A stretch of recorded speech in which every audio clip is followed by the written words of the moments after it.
And good morning and welcome to Hot Seat. I'm Scott Mitchell, and this is Trey Savage, my friend at NonDoc, editor-in-chief. Good to see you, my friend. Good to see you, Scott. Been a minute.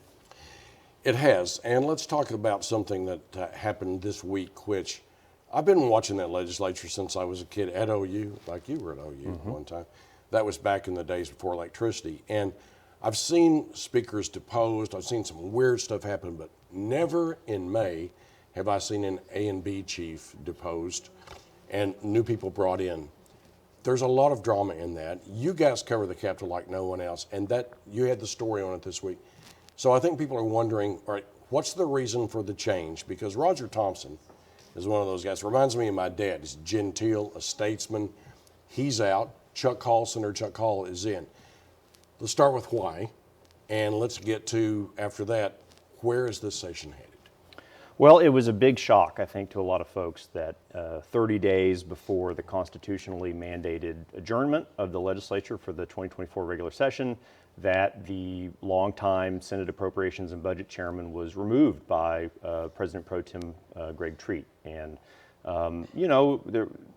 the word transparency has been bandied about a lot this session. Pro Tem Treat said that things were going great for 11 weeks and that Chairman Thompson was pitching a great game, is the metaphor he used. And then he said that they, quote, went dark in week 12. What that looks like, what that really means is still a matter of question. I think there were items like maybe a tax cut, maybe some public safety negotiations that, allegedly Chairman Thompson didn't have authority to negotiate. Now there's people who say, hey, subcommittee chairmen were in those rooms. This is all a little bit in the weeds for the average Oklahoman at home, but basically what it functionally means is that we're probably going to be there for another 3 or 4 weeks. So buckle up. Last year's session ran even longer. A lot of people are even predicting another special session. I didn't want to say it. I didn't want to get edited out. I didn't want to get bleeped for a bad word, but we've had 1 million special sessions, and unfortunately now people are saying maybe we could have another one. Okay, well, I didn't say it, but I was thinking it, okay, whenever that you said special session. Let's talk about the mindset. It has been House leadership, they're just almost, they're smiling, they're pretty cocky right now, okay? They have been very, they seem to be in control. The caucus seems to be in the control for the Republicans. It just seems like the Senate has a lot more chaos. It's much more split ideologically than the House. True or false? It has been for years, I think. There's been a lot more drama regarding the Senate caucus. They're heading into this session, people weren't even sure that Pro Tem Treat would remain Pro Tem. I think maybe those concerns or thoughts were maybe a little overblown. I mean, I don't know who else was going to take that mantle.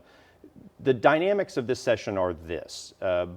Both Pro Tem Treat in the Senate and Speaker Charles McCall in the House are in their final years in the legislature. And really, for 6 years, both of those men have been leading their respective chambers. And for 6 years, Kevin Stitt has been governor of the state of Oklahoma. So for 6 years, they've been trying to negotiate. They've had ups and downs. They've had different drama from different perspectives. And so coming into this session, it's sort of the grand finale of these 3 men who, all are very confident and successful in their own right and have strong feelings about what they do and do not want to see accomplished this session. Governor Kevin Stitt wants an income tax reduction. House Speaker McCall wants an income tax reduction. The Senate, both Pro Tem Treat and former Chairman Thompson have said they don't want that. They believe that they cut the state sales tax on groceries and that was enough of a reduction and that a further reduction of revenues would not be prudent. So those are kind of those dynamics. On the same time, we've heard this before, right? The Senate doesn't want an income tax cut. Chairman Thompson had said that before, said it in the newspaper, that he didn't want to, there was not going to be any tax cut, and then 4 days later there's a tax cut, right? So maybe those dynamics are remembered, and maybe those were at play in this change. But the other thing to keep in mind is that coming out of last year's I don't want to say debacle because a lot got done in the state, but certainly it took a lot longer. There were You even had special a former sessions. Supreme Court justice come in and try to mediate. Right, last year, yeah. And then we had multiple special sessions. We were back. I mean, we never really left the Capitol like we normally do. So I think that's probably also why people are a little steamed that it looks like we're going through May 31st and maybe longer this year.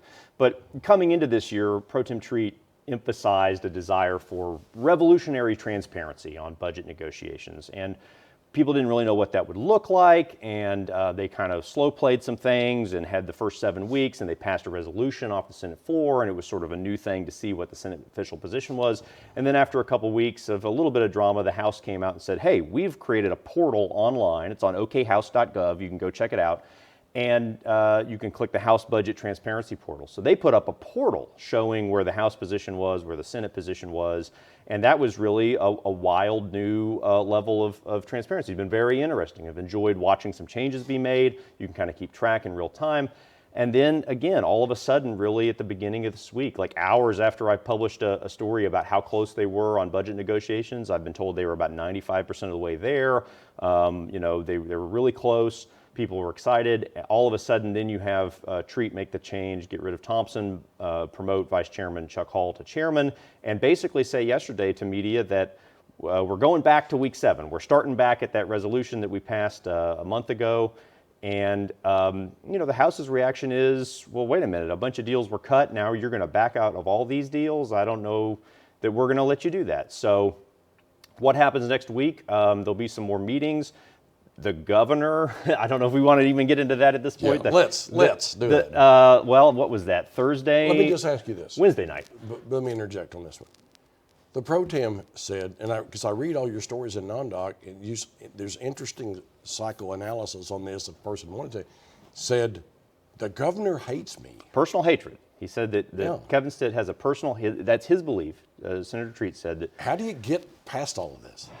I would think that you probably try to talk to someone, and so to that end, on Wednesday evening after the chairman change in the Senate, Stitt sent an email to Treat and McCall proposing a meeting on Monday. I think he sort of needled them a little bit and said, we appreciate your transparency. In the spirit of transparency, I'll invite the media to our meeting.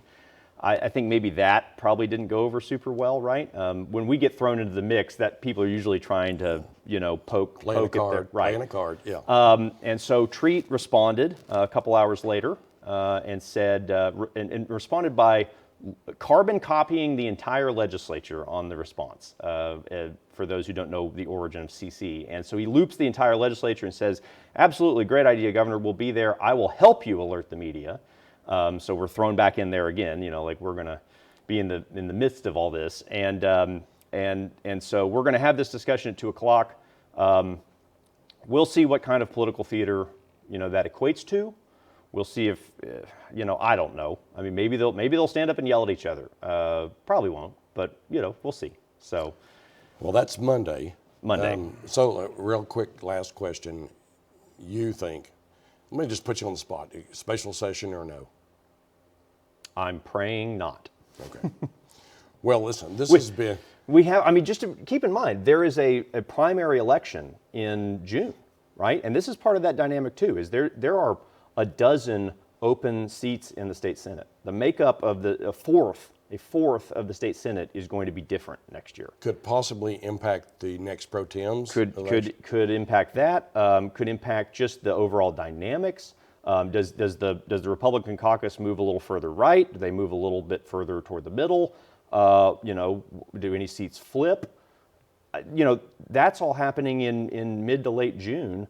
And I think a lot of people in the legislature are going, well, why are we going to be here through May 31st? We need to go home and knock some doors and make sure that we're talking to constituents. And so those are the dynamics as well. As journalists, we got to cover those elections. So, I'm hoping it's not a June-filled special session, but Governor Kevin Stitt, he must love that parking spot he's got at the Capitol because he likes to bring us back up there. Well, with that sort of forecast with the legislative session, you need to stay with 9 and 6. We'll keep you advised, okay, because this is going to be stormy and it's going to be interesting in the next few weeks. Hey, thanks for your insight. We don't get to do this a lot, because a lot of this just doesn't happen. In 40-something years, I've never seen this happen at the end of a session. So Trey Savage at NonDoc, go to nondoc.com to keep reading his articles because it is going to be interesting. Thanks for watching Hot Seat. See this entire interview. You just saw the television version, but you can see the entire interview at News on 6 and news9.com, and follow me at Mitchell Talks.